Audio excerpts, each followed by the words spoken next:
Shalom jemaat Tuhan yang dikasihi dan diberkati oleh Tuhan kita Yesus Kristus. Perkenalkan, nama saya Elsita Wulandari. Saya mahasiswa praktek khotbah 2.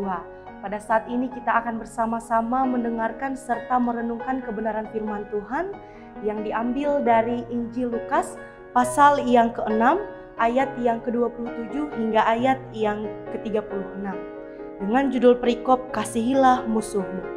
Ada 2 ayat yang saya ambil dari nas pembacaan Alkitab pada hari ini, yaitu ayat yang ke-27 hingga ayat yang ke-28. Tetapi kepada kamu yang mendengarkan aku berkata, kasihilah musuhmu, berbuatlah baik kepada orang yang membenci kamu, mintalah berkat bagi orang yang mengutuk kamu, berdoalah bagi orang yang mencaci kamu. Amin. Sidang jemaat yang diberkati dan dikasihi oleh Tuhan, tidak dapat dipungkiri bahwa dalam keseharian kita hari lepas hari, kita pernah merasa kesulitan dalam berelasi atau berhubungan dengan orang lain. Hal ini dikarenakan karena kita pernah disakiti, dikecewakan, dan dilukai oleh orang lain, baik melalui perkataan, perbuatan, dan tingkah laku yang ia lakukan kepada kita.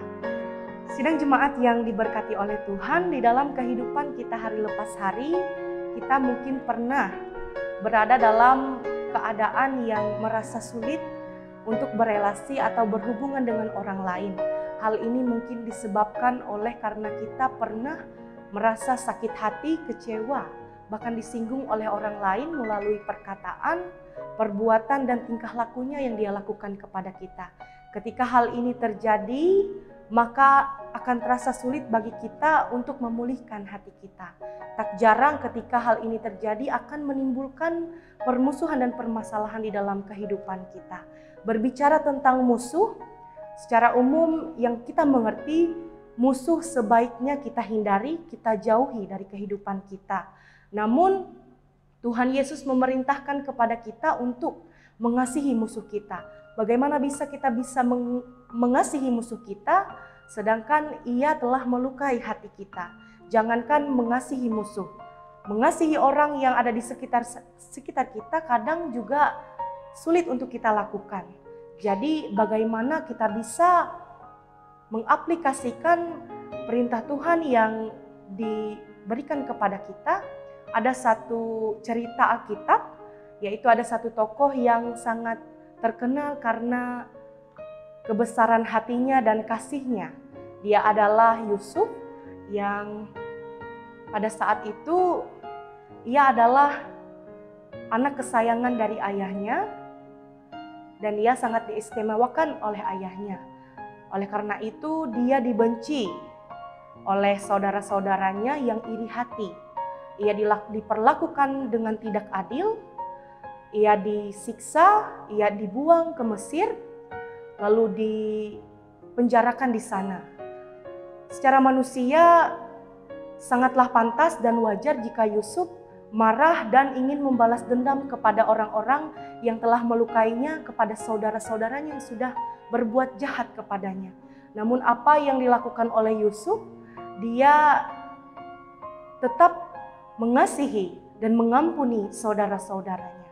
Sidang jemaat yang diberkati oleh Tuhan, pada saat ini di masa sekarang saya yakin bahwa kita pasti pernah merasakan apa yang Yusuf rasakan pada saat itu.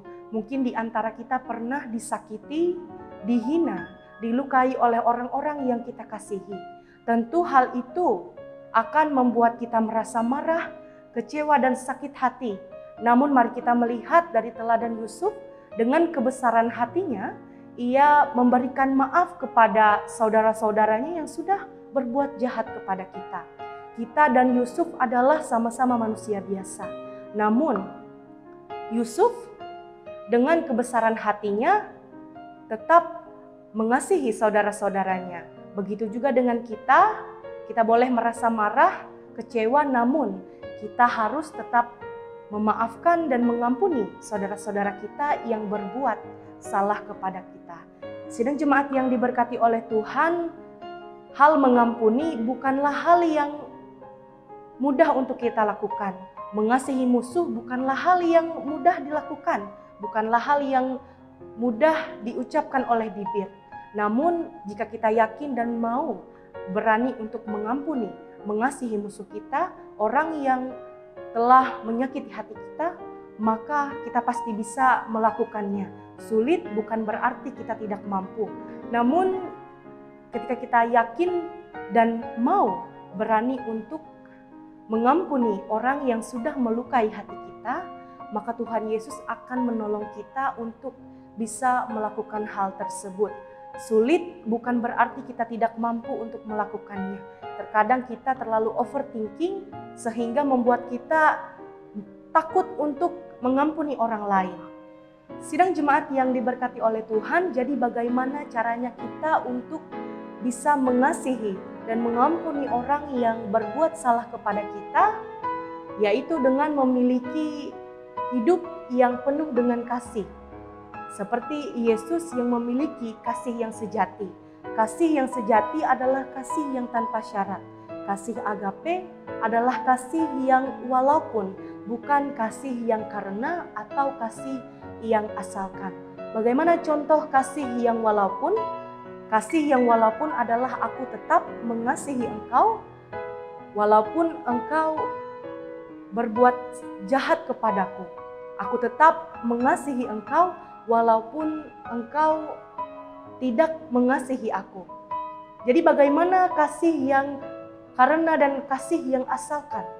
Kasih yang karena adalah aku mengasihi kamu karena kamu berbuat baik kepadaku. Lalu bagaimanakah kasih yang asalkan?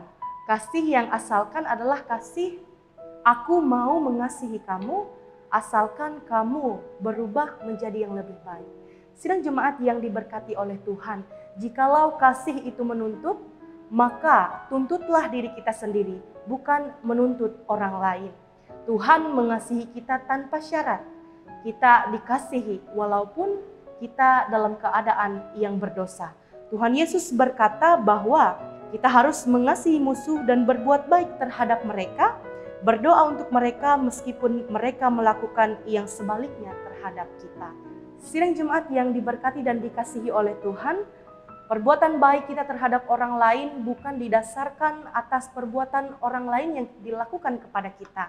Jikalau kemudian kita mendapatkan kebaikan-kebaikan dari orang lain, ingatlah itu bukan sebuah hadiah karena perbuatan baik kita, melainkan dari buah kasih Kristus yang kita hidupi dalam kehidupan kita hari lepas hari.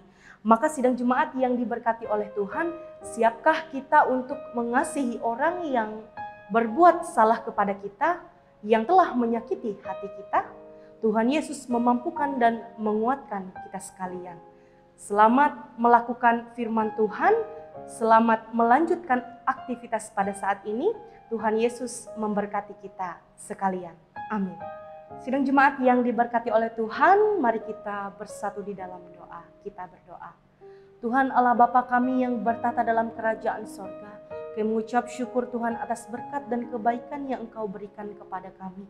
Terima kasih ya Tuhan, karena pada saat ini kami sudah mendengarkan serta merenungkan firman-Mu. Kiranya firman-Mu ini ya Tuhan tidak berlalu begitu saja, namun terus bertumbuh serta berbuah dalam kehidupan kami hari lepas hari.